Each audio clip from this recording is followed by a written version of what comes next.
Happy Thursday and welcome to the Wolff Den, presented by Win Again Academy. Mark Murray doing some great things with their networking events. They got Brandon Steiner coming up next Tuesday at 7 p.m. Check out winagainacademy.com for more information. I am Matt Wolff, founder and CEO of Ticket Time Machine. Today we welcome Sandy Zinn to the Wolff Den. Sandy, welcome. How are you? Doing awesome. Pleasure to be with you, sir. My first trip to the den. Yeah, it's crazy. This is like 66 or 65 or something like that. First go around, we talk about, a little bit about what you're going to do and what you're doing and what you've done. And then, come on, we'll do these other down the line and just kind of talk sports and we'll talk some sports today too, but tell everybody who you are if they don't know who you are already. Appreciate it. Definitely anytime you want to talk sports, it's my only thing. It's the only thing I'm good at. So I'm Sandy Zinn. I just started my own business just over a year ago, right before the pandemic. Zinn Sports Group. We're an international group. We work mainly in sports technology, kind of connecting the dots around the world.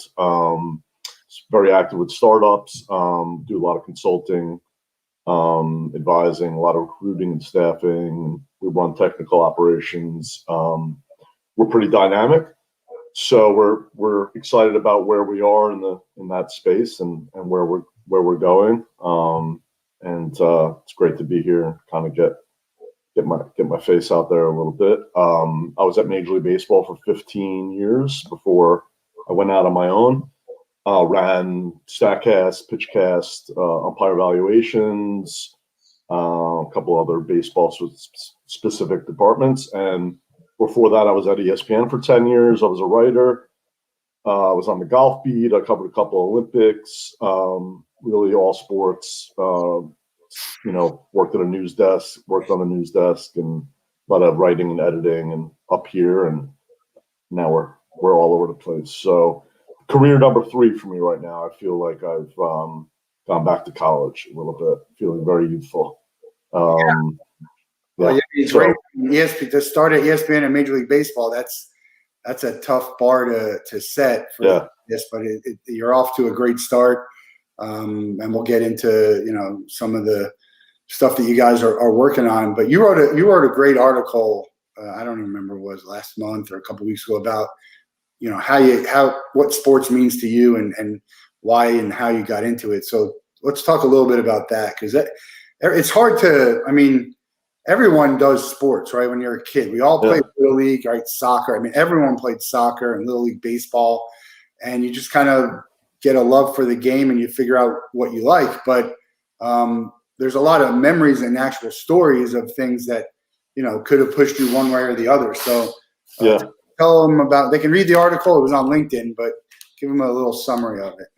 Yeah. So like I said earlier, sports is just a huge part of my life. And it's funny because I've always worked in sports, and people are like, how'd you get involved? And I was like, I don't know, like when I was an infant. I just feel like from the time, my earliest memories was just throwing a baseball in the air to myself when I was like 3 years old, So for me, it's just always been something that's, innate to me, in my blood. I grew up with a single mom, but spent a lot of time with my dad, and my dad was a huge Yankee fan, big sports guy.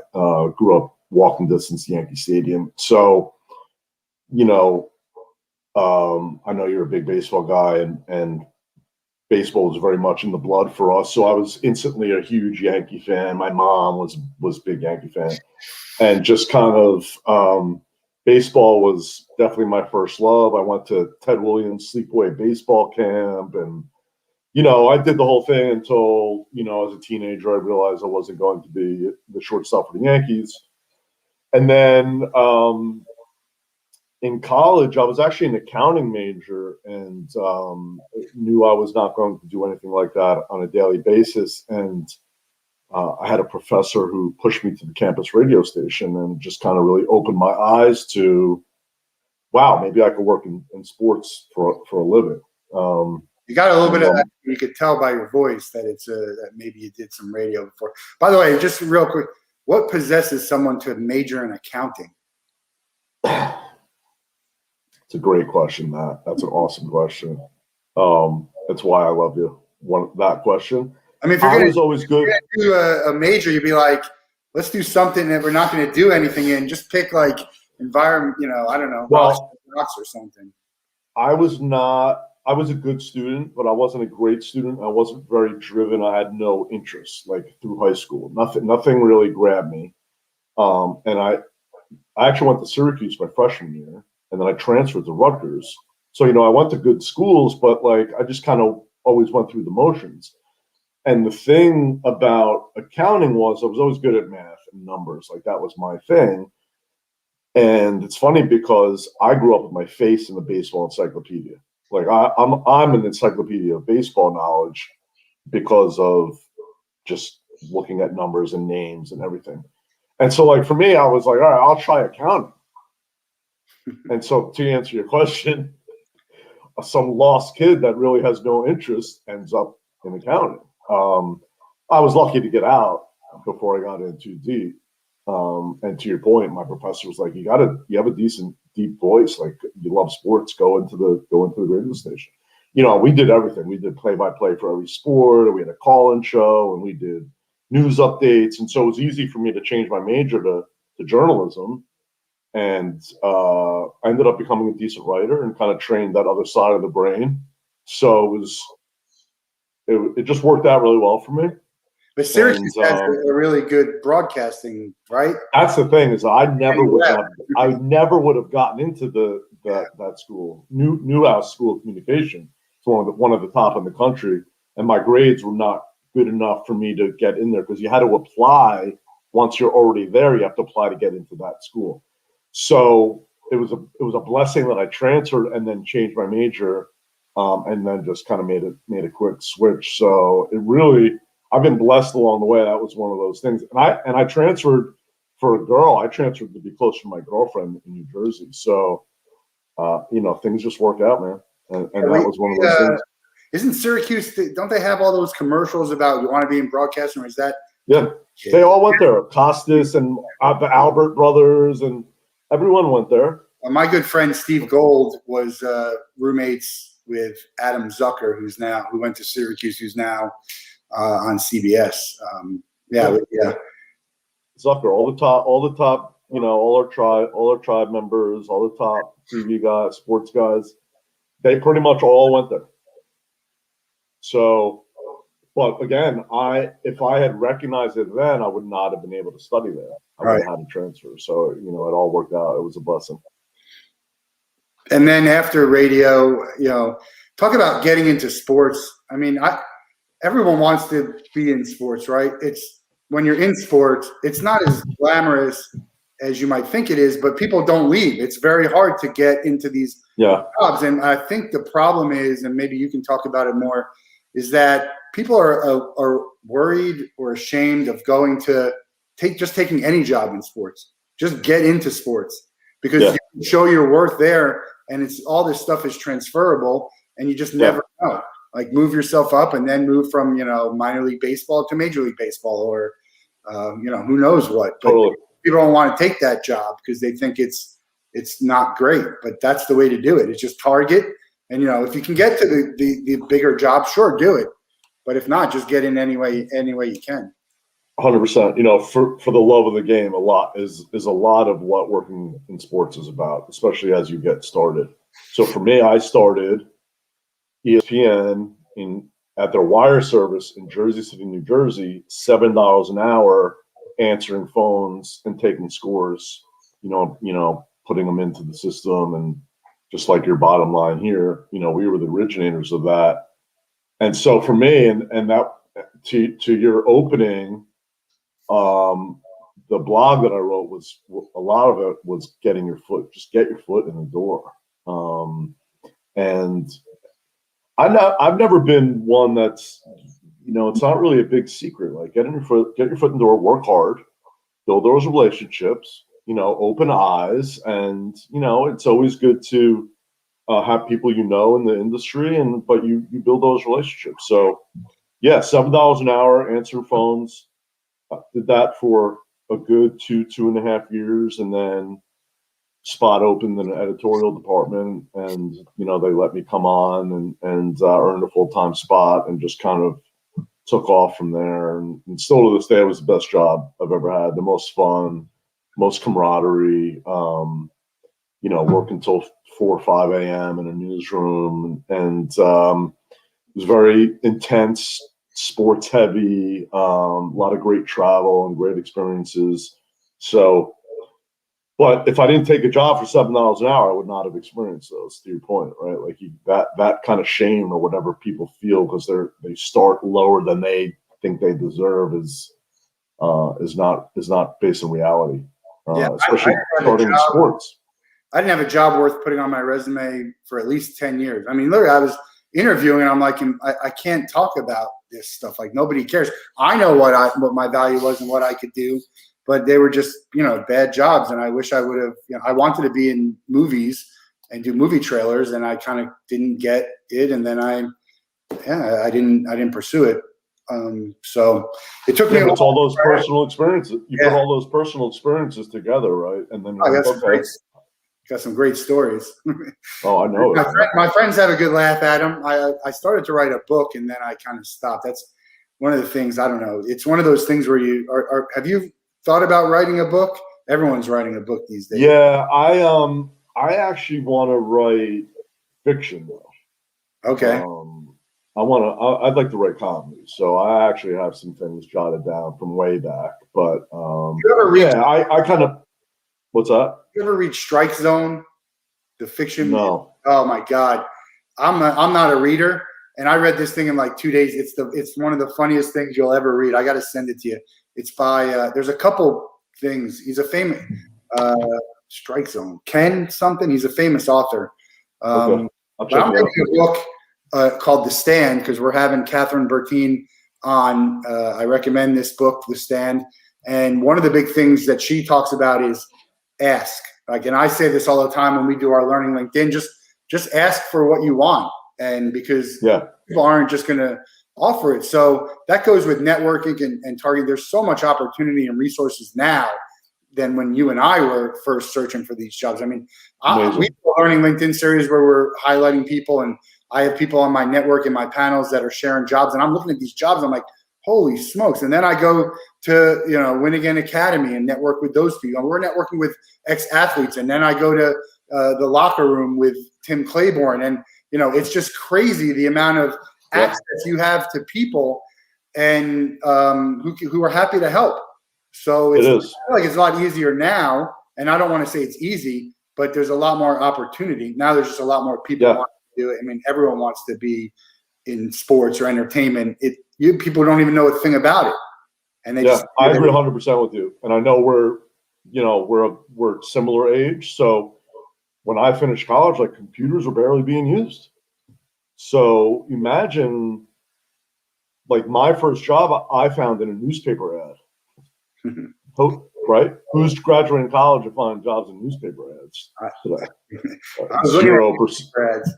One of my first jobs was doing newspaper. It was like they first started to put them also online, but it was in the newspaper. We were it was for monster.com. And I sent my resume to newspapers, in 1994. My resume went out to a lot of newspapers. So, your point is great. And there's a lot more people looking for work now, but there's a lot more opportunity. Technology, look at just all the industries technology's opened up, within or without sports. I mean, it's insane. And so I think that's why, just if you have a little of that hustle, that guys like you and I needed to have, I think that it just goes such a long way. You know what, though? I didn't have it when I was younger. I didn't. I was lazier. I thought, I deserved more than I got. And you realize, look, I mean, it's so hard you think about how hard it is to get a job. It's just one person, generally, one person, and they have thousands of applicants.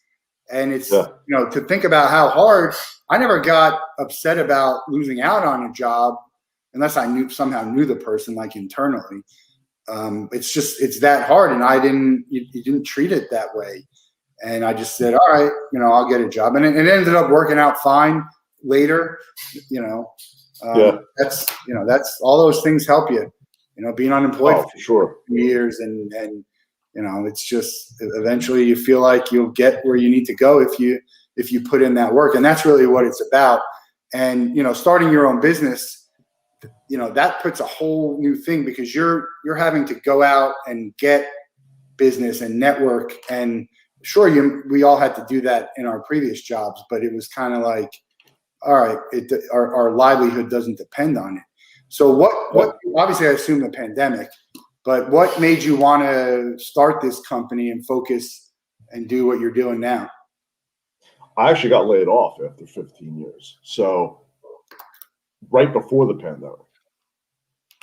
So I don't know if that was good or bad, but I was like, well, all right, I'll just do my own thing right now and use all the relationships that I built and all the wisdom and knowledge I've gathered and kind of go out on my own. So I was able to do that and kind of use the pandemic, with the earth standing still, to kind of get ramped up and caught up.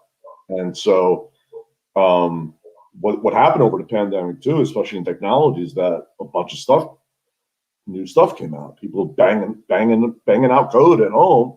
New stuff comes out. So it's accelerated a lot of new business for a lot of people, and I'm one of those people. So, but it's super new and fresh, and I think to your point earlier, it's all about kind of what's driving you and inspiring you. So like for me, it's like my feeling now, it's similar when I was young. Like I didn't have anything.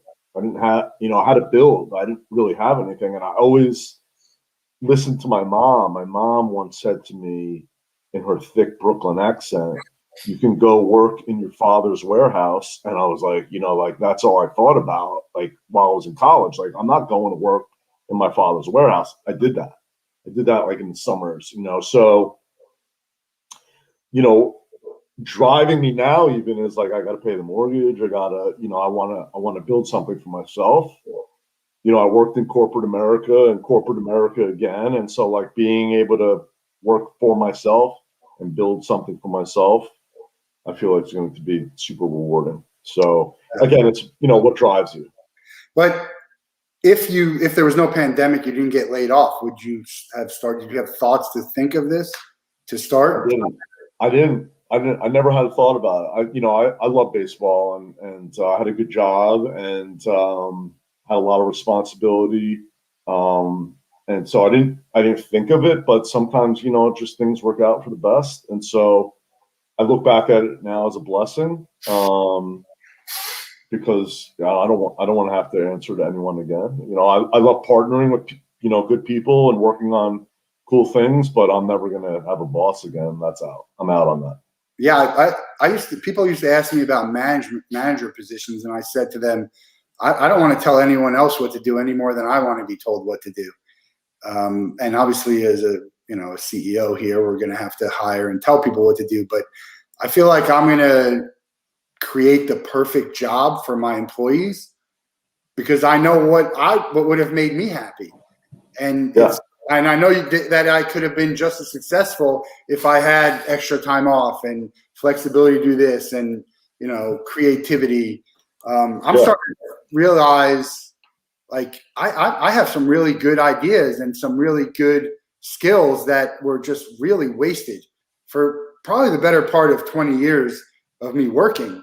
And I don't ever want to hold someone back. I have interns who I say, look, tell me what you got. And I'll listen to anything you say. It doesn't mean I'll use it, but don't be afraid to say something, and don't be afraid to tell me you think I'm doing something wrong, because I don't have all the answers, right? That's awesome. That's an awesome approach. I'm the same way. And I think that, there's that cliche where you never want to be the smartest person in the world. I'm definitely never the smartest person in the world, but I understand people better than most people. And so there's a really good chance that the best managers of people and leaders of people have been mismanaged and misled. Yeah. And so they appreciate, right? And you're probably this kind of person. They appreciate how to manage, how they want to be managed. And so that's how you want to manage people. First of all, you want people's lives to come first, like their families and their mental health. And I know that you and I are both mental health people. Yeah. Are always number one. Like, work is bullshit. Work doesn't mean anything, right? Like, think about it. I told my interns that. I said, your family, your school, it's number one. All I ask is that you're honest with me and communicate with me. That's it. And that's obviously a big 100%. Problem in life. But it's a really great point that you made about being mismanaged. That's everything in my life. That's my relationships, the things like, I've learned from my parents and from my family and all of it. All the stuff that I saw going wrong, and that figuring out easier to know what you don't like than to understand what you do like, because sometimes you don't ever see that and you don't even know it exists. Like, I didn't know this, but be like, hey, 10 days off. I mean, that's what I was offered. 10 days of vacation day. And twice I lost jobs that were already given to me when I asked for an extra week unpaid. Yeah. So it's a blessing in disguise. I mean, I was miserable at those places. Oh, you develop that scar tissue from those experiences too, right? Where you're like, there's no way I could treat another person like that. So that's easy. And at MLB, I was responsible for 200 people. So you gotta make sure they know, hey, this is what's expected for your job, but I'm always going to have your back. Yeah. And so, but Sandy, the difference there was you had people to answer to also. So now if you had 20 people under you, it didn't matter. Whatever you say is going to happen, and you still had to answer. So it's hard to toe. I was never a company guy. I was always for the customer. Every place I was at was for the customer. Because it's hard to be. It's hard to be a company man when when a company's mismanaged. And so it was easy for me to serve baseball, let's say, but I didn't necessarily have the best support above me, right? And so, but you just learn from those experiences, and makes your future that much better because you know not what to do. Well, let's talk about baseball for a little bit. MLB. What do you think about the extra inning rule? Everyone's killing it. I'm against it, 100% against it. I'm definitely one of those old school fans that appreciates the new school and the technology, and obviously I ran all of it, but it's a softball rule to me. I'm in a softball league that has that rule, and we hate the rule because we think it ruins the game. So, don't understand it. It fixed a problem that didn't exist. Yeah, totally. I mean, I guess the argument is pace of play and avoiding all those crazy long games, but I think that it's just not a baseball purist. I don't know anyone. I haven't heard anyone that likes it. So I think that's my thing. Is like a lot of times the batters like it. They get an easy RBI out. Batters love it. Batters love it. Yeah, especially like if you're a lefty leading off. Yeah. And there's a guy in second. I mean, come on. So I don't know. No, I'm just not. It's not a thing for me. I don't know. I hope they get rid of it, but we'll see. What do you think? You're not for it. Yeah, no, I don't like it at all. But I don't think it's a big deal. I just don't like it. It's because it's fair for everybody. But that's the other thing is if the home team, if the away team gets it and the home team gets it, it's just a wash, right? Because it's easy for that guy to run. Then they're just going to be like, all right, we each scored 1, we each scored 0. It seems like how many innings are they going to shave off? So there's got to be a number out there that people know what exactly did it shave. Now the longevity and the length of a game could be a problem, but that's not an answer to. It's crazy. No, I totally agree with you. I'm still trying to figure out kind of the end game of that rule? You know, is it just like a COVID thing, like just to kind of get us through, you know, the pandemic, just to kind of speed things along a little bit? You know, Wasn't I it don't know. before COVID? No, I think they put it in The first season? Yeah, Last year. Yeah. Yeah, it's funny. My Yeah, wife. this is our second COVID season, our second full COVID season. My wife's a big Philly fan, loves the Phillies, watches, and she asked me, because we were watching the game the other day, and there was a couple of questionable calls, and she asked me if I thought that they would ever go totally automatic on balls and strikes. I said I didn't think so, but what do you think?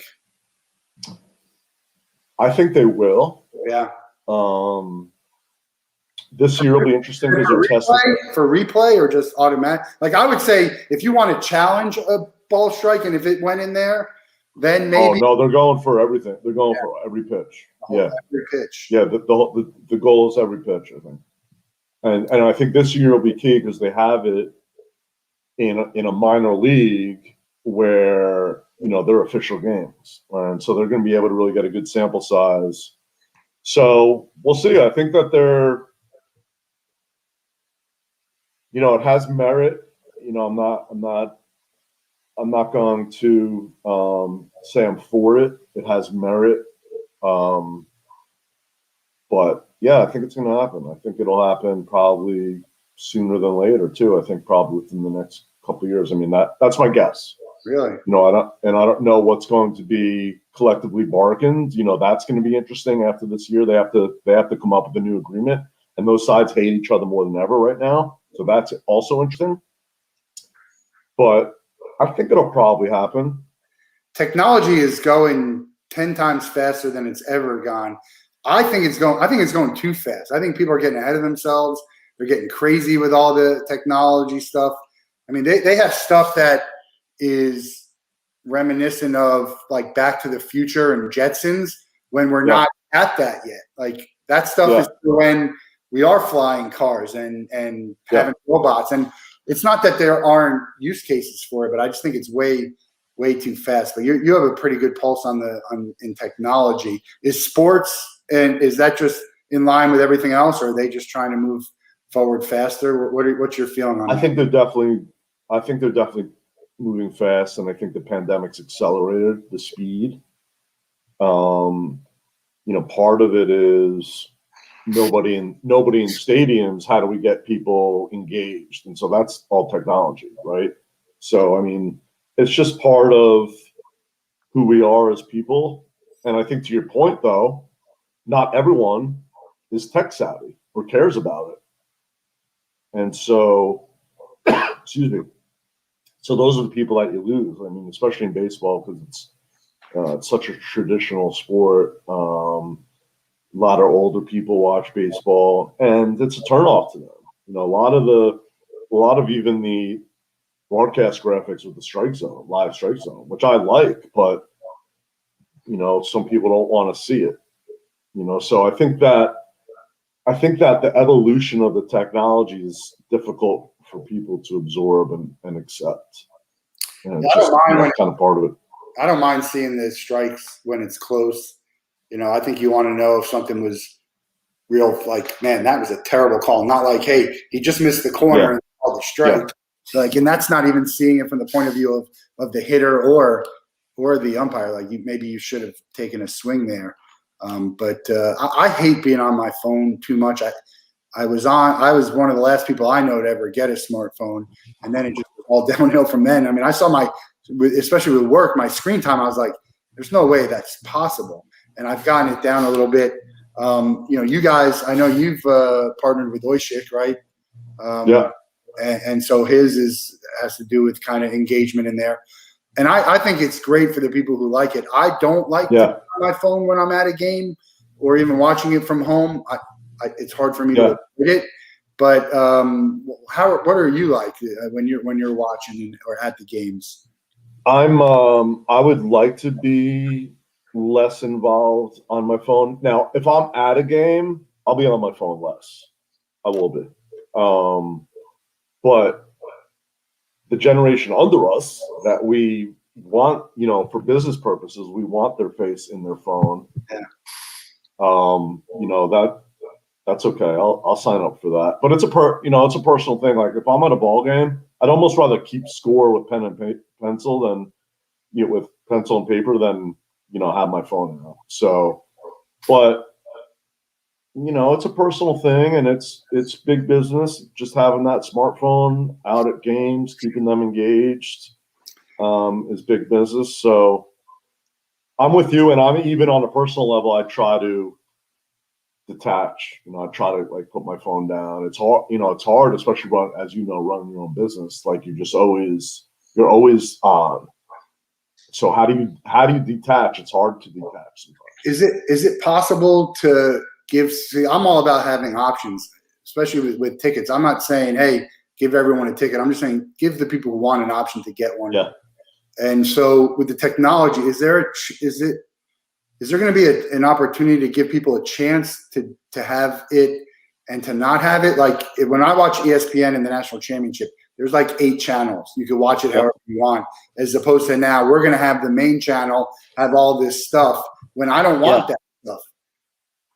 Yeah, I think you're going to have options. And I'll give you a good example. All the gambling now is being ramped up. So every channel is going to have now a gambling channel where it'll be, live props, live odds, right on the game, like as you're watching the game. But you'll have an option to watch another feed without all that stuff.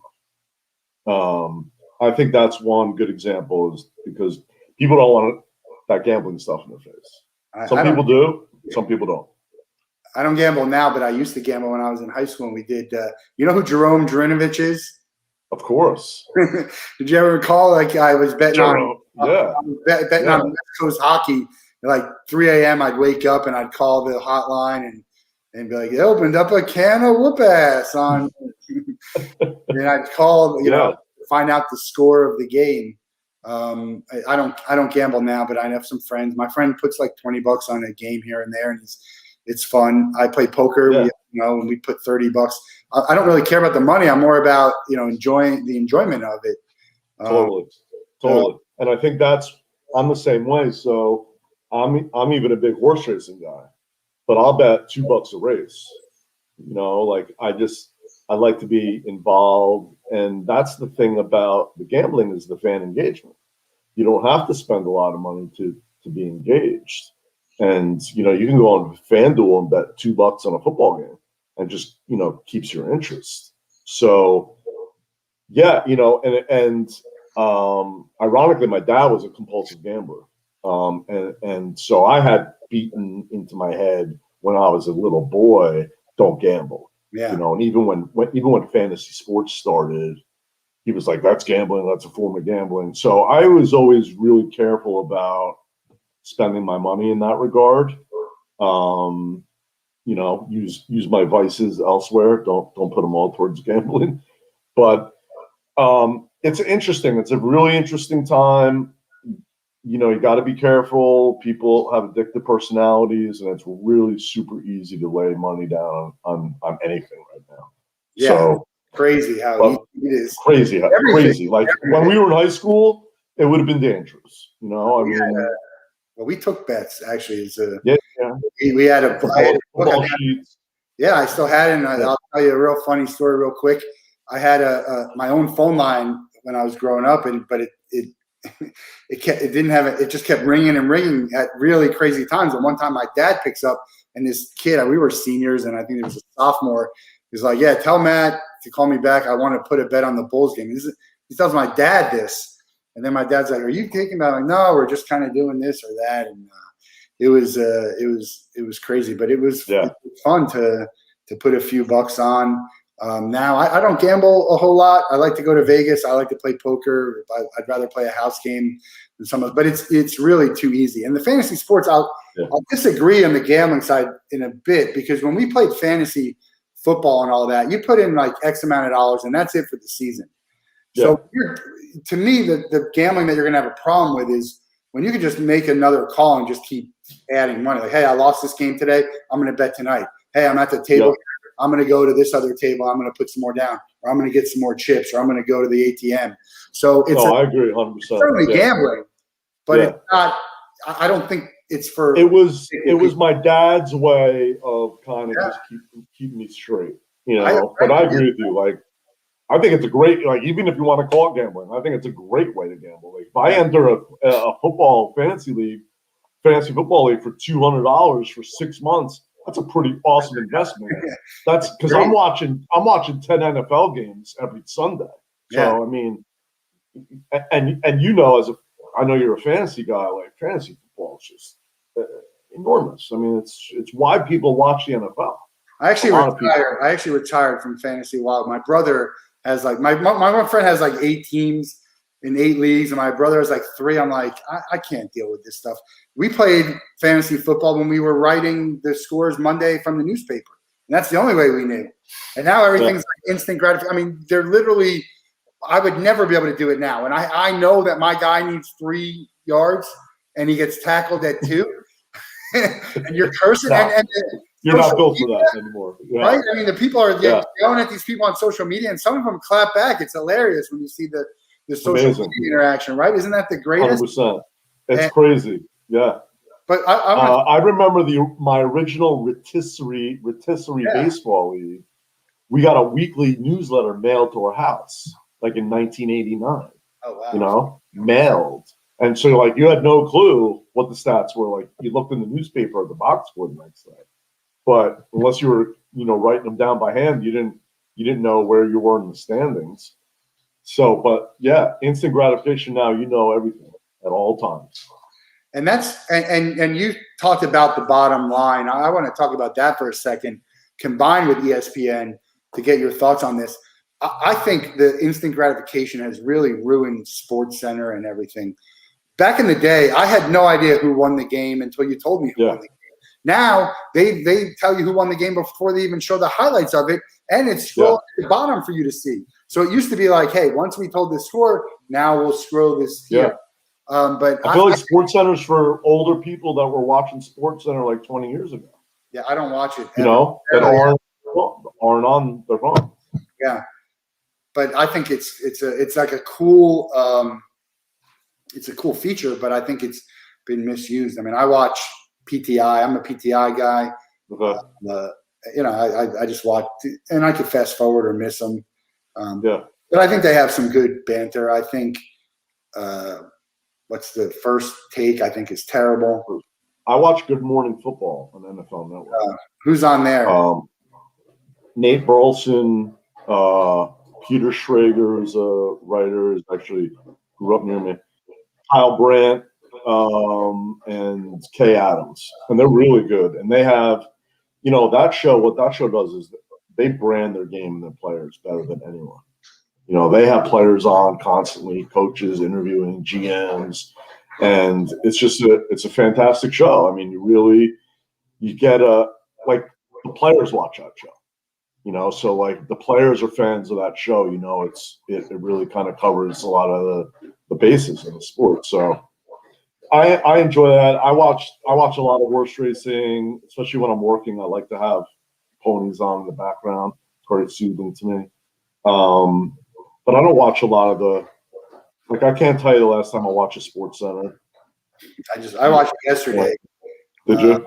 I wanted to find out about the no-hitter, which is crazy, right? I say it's the fourth. You count Matt Bumgarner's as a no-hitter or no? I mean, I don't. No? I mean, you can yell at me. I'm a purist. You got to go 9. But, I this day and age with all the wackiness and the rules, I'm not. And I'm a Bumgarner fan. I like him a lot. So I'm okay. I'm probably okay with it.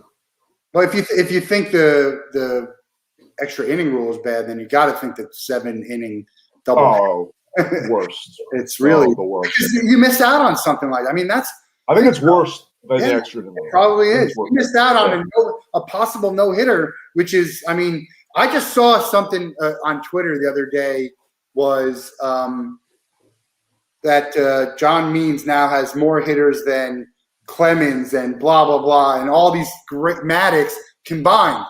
And you took that opportunity away from, and I think correct me if I'm wrong, but Bumgarner already has a no-hitter. Yeah. Yeah. He's got one or two, maybe. Yeah. But to take that. But I'm sure he'd like to go, like, have a chance at another, like, legit, you know. And that's the thing, to my point earlier, like, what do the ball players think? Like, I bet that, like, you could even see in that celebration it was kind of half-hearted. A lot can happen in 2 innings, man. Like, the other team can score 10 runs in 2 innings. You know, it's a lot of pitches for a guy. So, is it a no-hitter? I mean, kind of, but I think it takes away from it. It does. It definitely does. But still a hell of an achievement.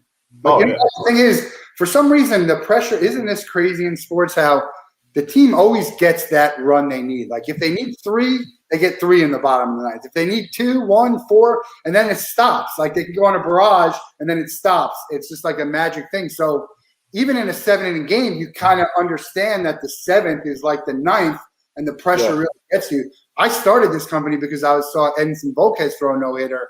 It's a top 5 sports moment for me, non-championship, of course. Like, it's incredible how nervous you get sitting in the stand. Sitting in the stands. Like, you don't want to go to a game that loses a no-hitter in the 9th inning. Yeah, you're more pressure than Edinson Volquez, you know, because at least he's in control of the situation. You have no control, right? Yeah. It's like a parent watching someone playing in a big game, like their kid playing in a big game. But it's funny because I have a box of stuff with me just in case we wanted to go through stuff. And the first one I looked at earlier was a no-hitter ticket. Jonathan Sanchez's no-hitter. Oh, wow, credential. Giant game in 2012. I was on our work trip, and the guy actually threw a no-hitter. And I was with a buddy of mine from MLB, and we got a foul ball during the game too. So really, one of those wacky games, you know, that'll never happen again. Only no hitter I've ever been to. Is that a top moment? Yeah, man. What else? Give me another top moment from work and personal. I was as a fan actually. I was at the in 2001, when the Yankees lost to the Diamondbacks, I was at Game 5 when Brocious hit the homer off Kim in the second. So Tino hit one the night before in the Brocious, and it was the most insane I've ever felt, like, at a game. And like the crowd and Yankee Stadium was shaking, like the ground was shaking. Like that Marshawn Lynch Beastquake game, like that, it must have been similar to that. Like it was crazy. And of course they went on to lose the World Series, which still haunts a lot of us Yankee fans. But I'll never forget that game. That, you know, when you're a fan of a team, and especially in a World Series game, and you know that the game's lost, and then it's not, it's just there's something to Yankee Stadium. Like there's just especially the old stadium. Yeah, the old. So that was pretty wild. I was at all the Marlins Yankees games for the World Series, and we bought tickets ahead of time, and we're walking, and in the parking lot, someone's selling tickets. We bought them for like $10, and I was like, all right, we'll try and sell the other ones. Couldn't get rid of the other ones. It was unbelievable. Like, I was at those games. So in the 03 series? Yeah. Yeah, I was at those games in Florida. And we were right at the foul line in right field. And you're right, though. Remember there being a lot of empty seats, though, especially out, because it was the football stadium. It was the old football stadium, right? Yeah. And so, like, out in, like, right center is where we were, way out, and there was a lot of empty seats out there. Yeah, way too many.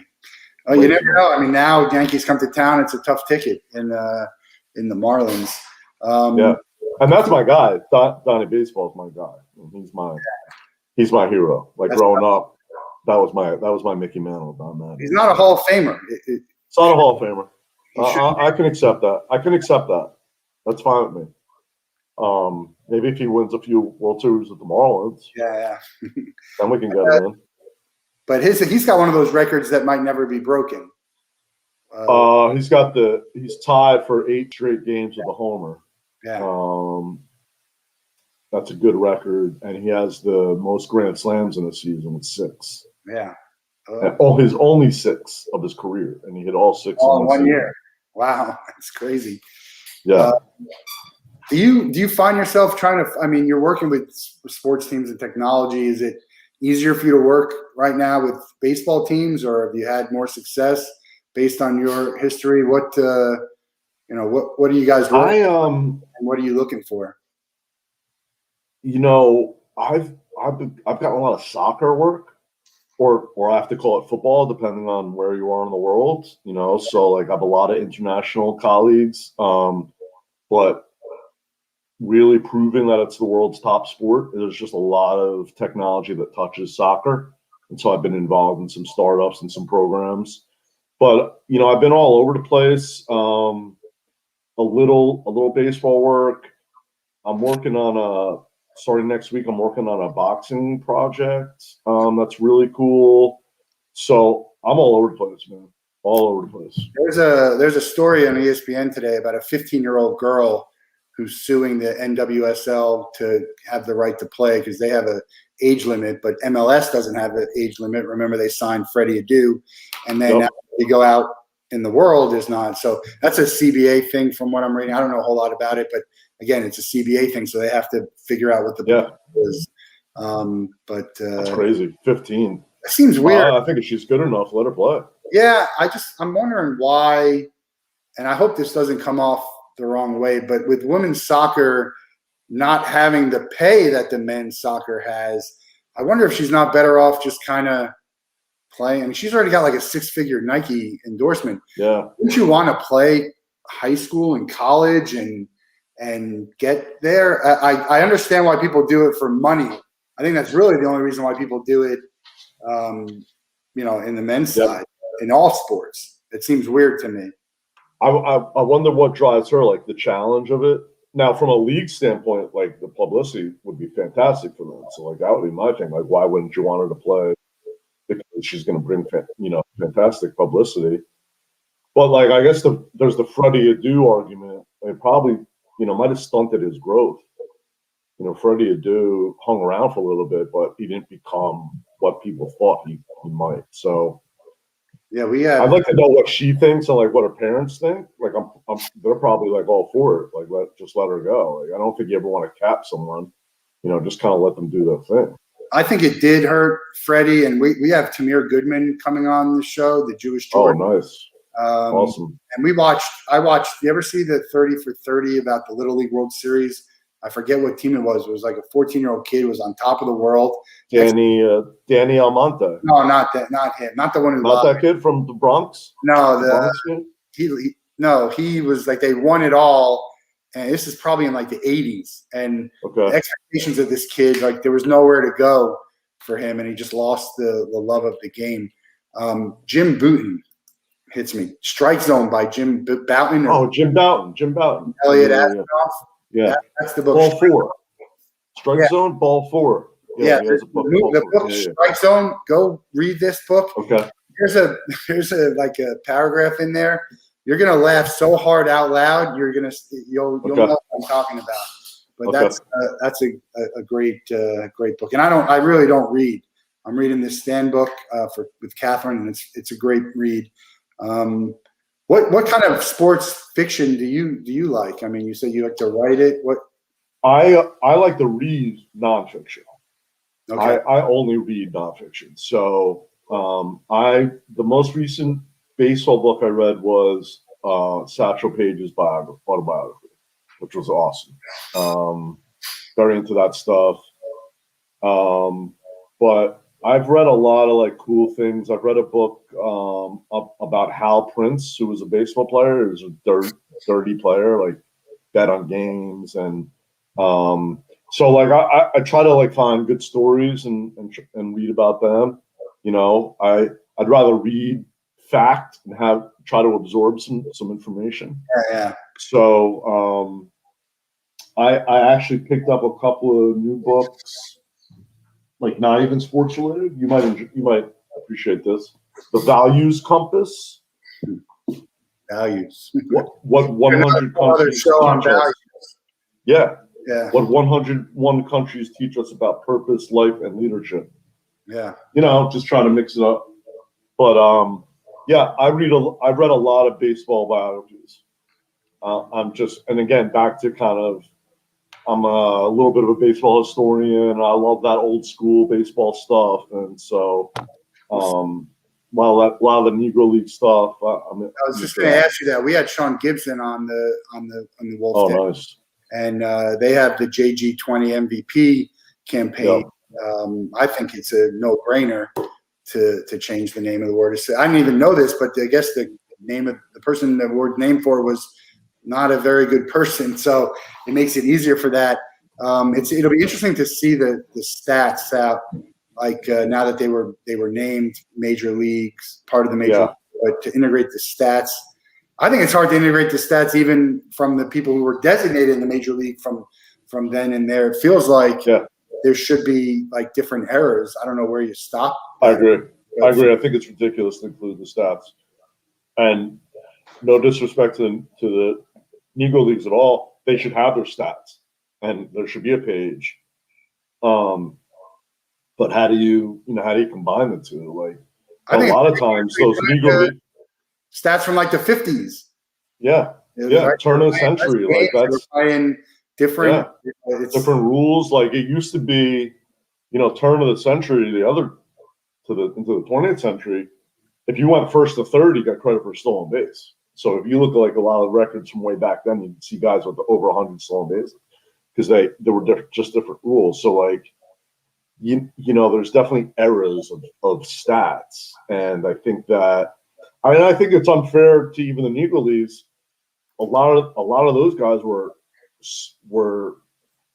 better than the major leaguers. Yeah. So you're comparing them to guys that probably wouldn't have had jobs if they allowed black players in baseball. Yeah. So it's a little wacky.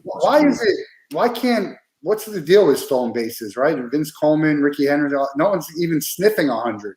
And that was their thing, 90s, 100. Yep. Well, that's part of the new Moneyball things. They don't, you don't want to give away outs. Worth it, yeah. Yeah, you don't want to give away outs. So, think about Ricky's record of 130 in a season. That'll never be. Maybe it will if the game would really have to kind of re-evolve, right? You'd have to get someone who's 90-something%. Like a Billy Hamilton, if he could have gotten on base, is a guy that could steal 80, 90, 100 bases because he's so fast you can't throw him out, but he can't get on base. Well, that's the problem. That's a problem. You can't steal first, as they say. Yeah. You gotta. Well, you can. Didn't they do that yesterday in the no-hitter? Good point.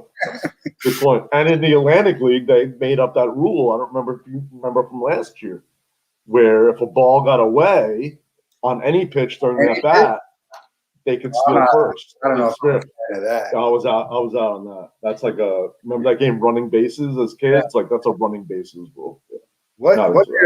Give me your 3 favorite baseball movies. Field of Dreams. I'm a huge Field of Dreams guy. The father-son angle for me is what it's all about.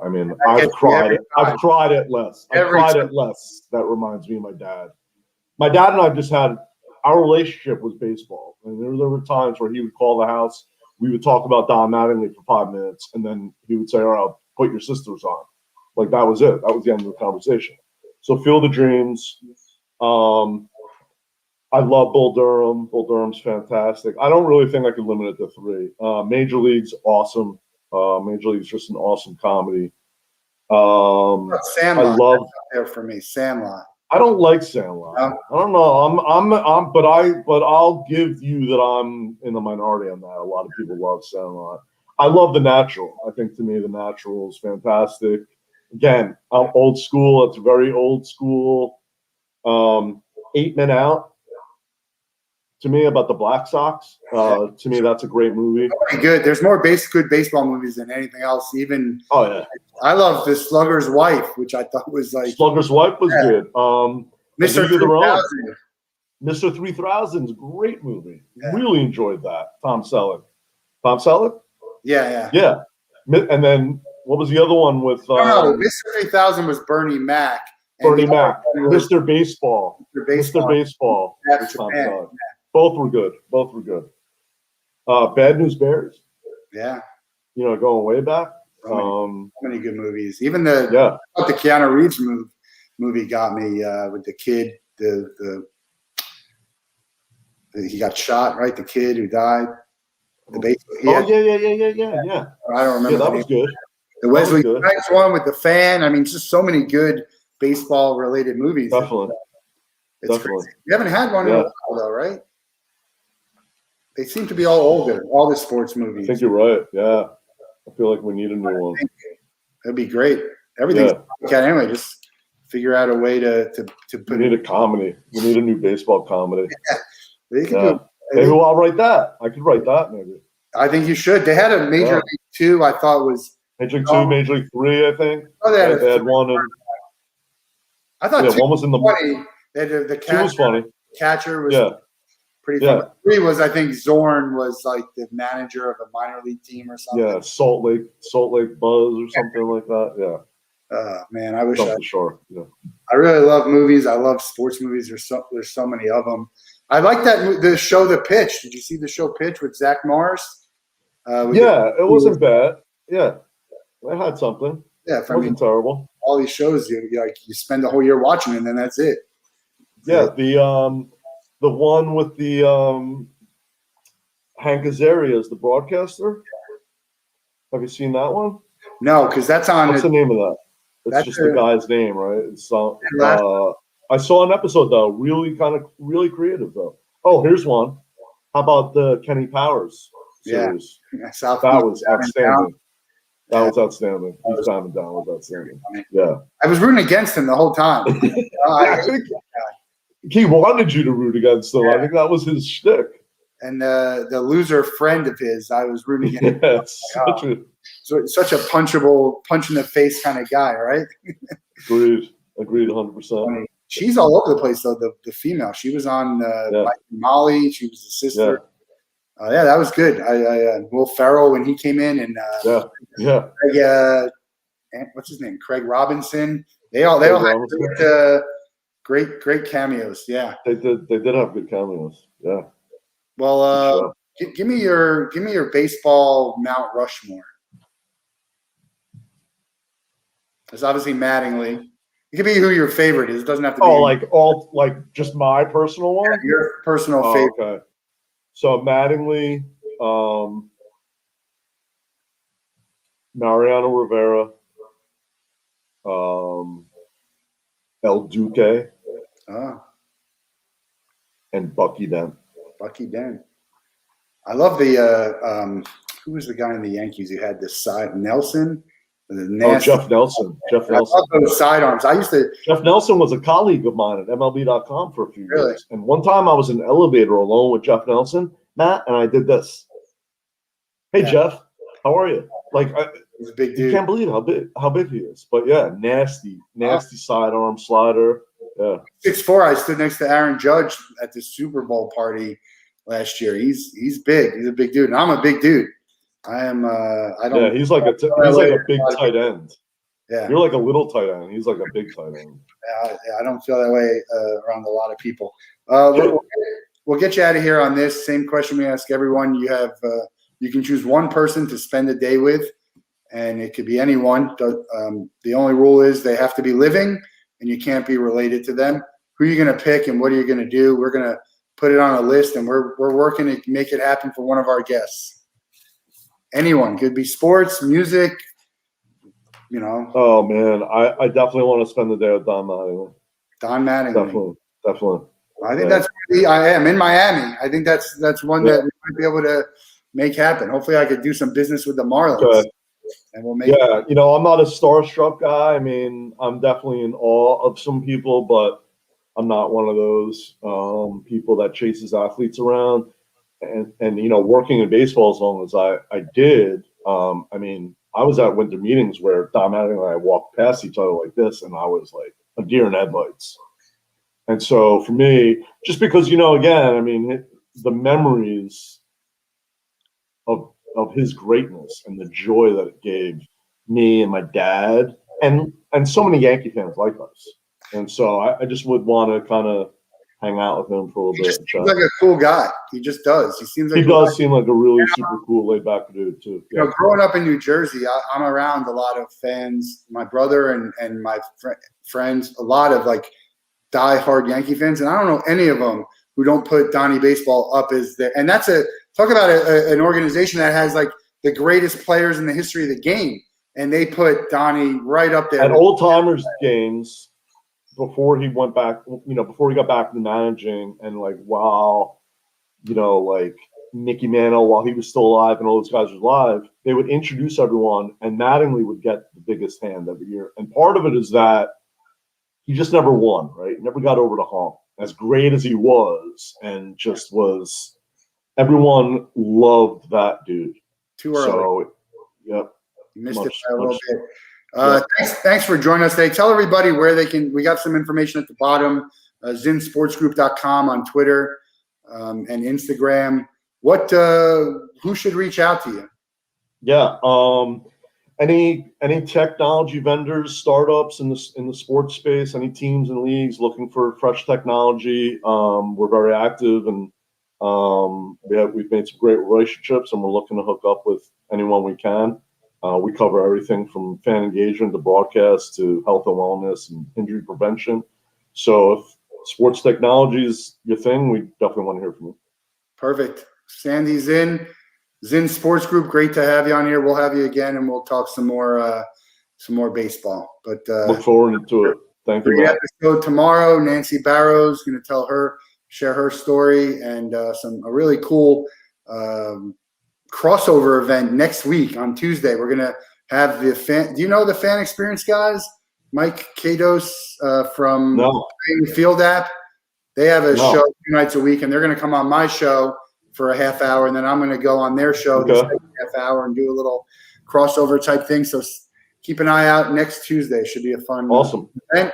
Have a great rest of the day, great weekend, and we'll talk soon. Thank you, sir.